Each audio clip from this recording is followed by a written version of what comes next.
Hi guys, sci-fi recapped here. Before we start, warning. Spoilers ahead. Today, I'm going to explain a Thai heist and thriller movie based on a true story, called Bad Genius. The movie starts by showing a girl, named Lynn.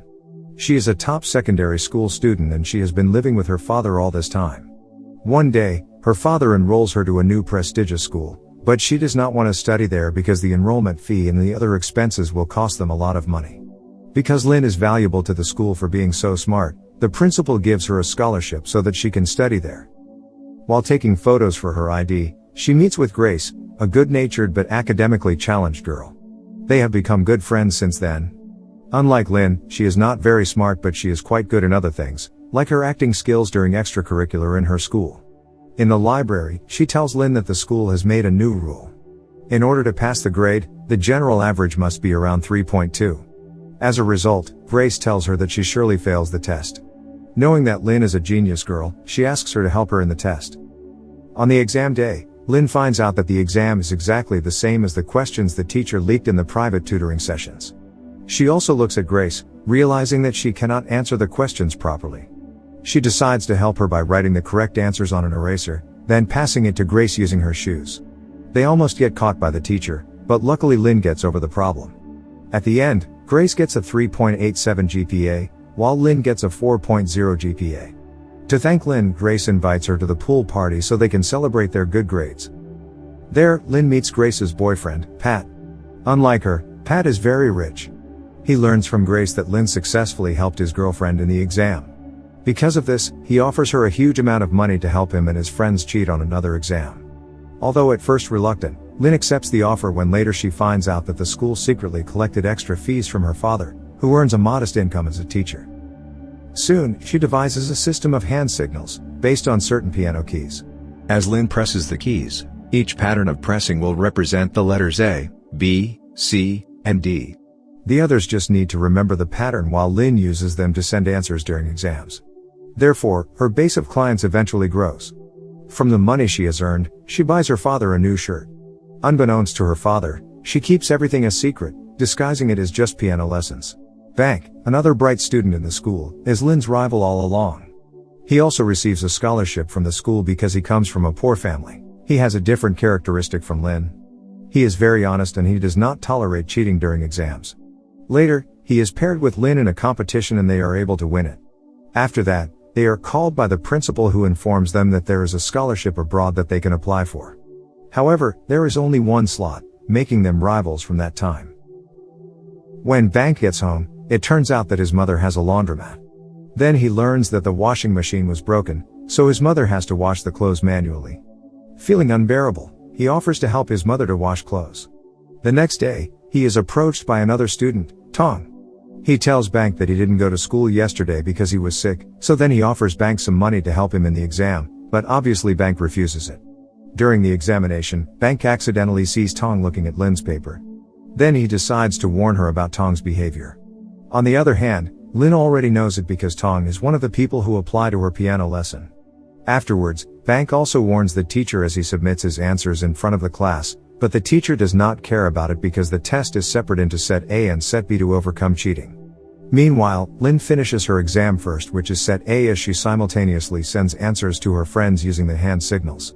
While the teacher is not looking at her, she uses the opportunity to exchange her paper with Tong, which is Set B. She quickly answers all the questions on Set B as the time is almost over. Surprisingly, she has enough time to pass the answers to her remaining friends. After the exam, she gets caught when Bank warns the principal about the cheating earlier. Thus, her father is also called to the school. The principal informs her father what she has done before. As punishment, the school suspends her scholarship. Furthermore, she retaliates the principal by saying that it was not a full scholarship anyway because there are other expenses that they had to pay. Angered by what she has said, the principal also revokes her chance to apply for an international scholarship at university level.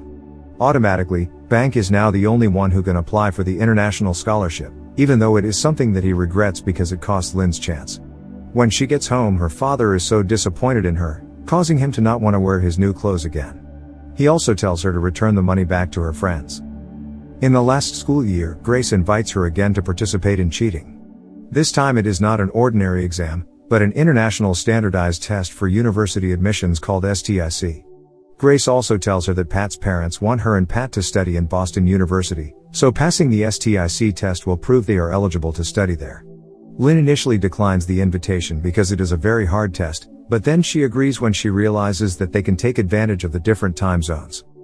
The next morning, they make a brilliant plan. Lynn can take the test in Australia where the test is conducted 4 hours early, then she can pass the answers back to Thailand and sell the answers to other students who want to take the test.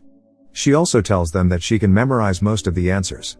However, she needs someone's help for the rest of the answers. Because of that, she needs someone who has a capable mind for memorizing the answers, which in this case is Bank.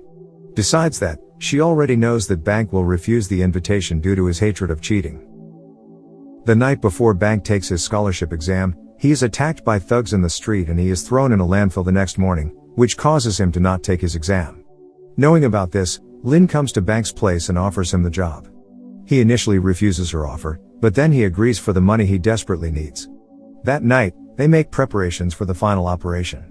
The plan is that both Lynn and Bank will fly to Australia in order to get a head start on the exams. During break time, they will go to the bathroom where they hide their cell phone to deliver the answers back to Grace and Pat.